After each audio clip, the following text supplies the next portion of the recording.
வணக்கம். சித்தக்கேர் உணவே மருந்து மருந்தே உணவு.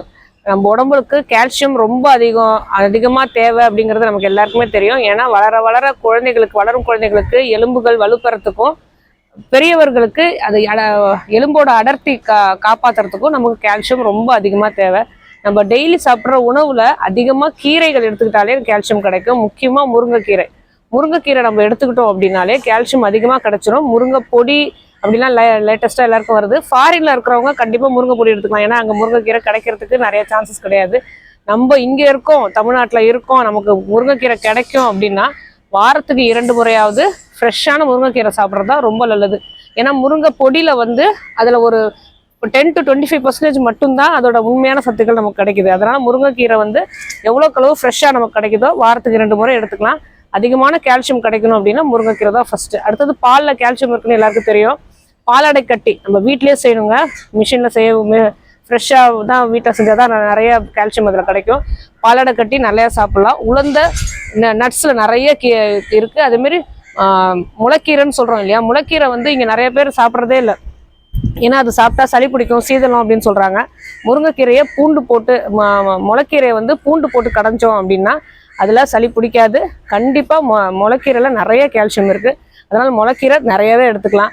அதே மாதிரி கருவேப்பிலையில் நிறைய கால்சியம் இருக்குது. சாப்பாட்டுக்கு வாசனைக்காக கருவேப்பிலை யூஸ் பண்ணுறோன்னு நினச்சிட்டு இருக்கோம். கிடையவே கிடையாது. அது இனுக்கோட தான் போடணும். கருவேப்பிலையை இனுக்கோ சாப்பிட முடியாது. இனுக்குன்னா அதோட தண்டு இருக்கு இல்லையா, அந்த கருவேப்பிலையை அட்லீஸ்ட் ஒரு 3-4 இலையாவது சாப்பாட்டோட நம்ம மென்று சாப்பிட்டே ஆகணும்.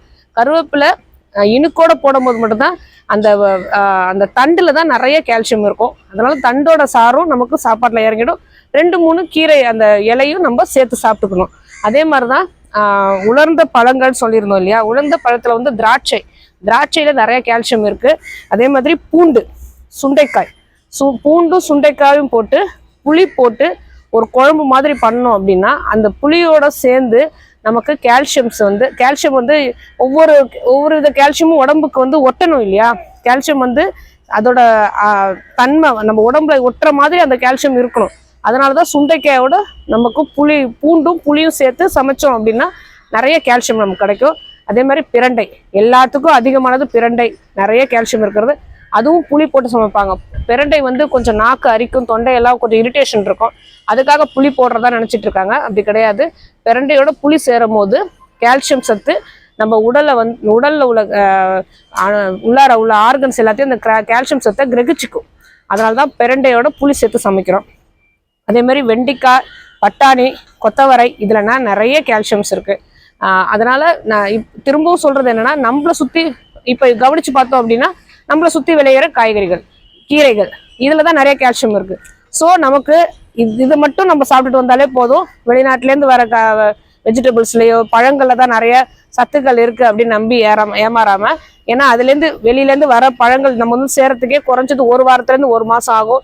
அதோட சத்துக்கள் எல்லாம் வீணாதான் போகுமே தவிர நமக்கு சுத்தி கிடைக்கிற எவ்வளவோ காய்கறிகள், கீரைகள் நம்ம தொடர்ந்து சாப்பிட்டு வந்தோம்னா நம்ம உடம்புக்கு தேவையான விட்டமின்ஸ், மினரல்ஸ் எல்லா சத்துக்களுமே நமக்கு நிறைய கிடைச்சிரும். ஆரோக்கியமாய் வாழ்வோம்.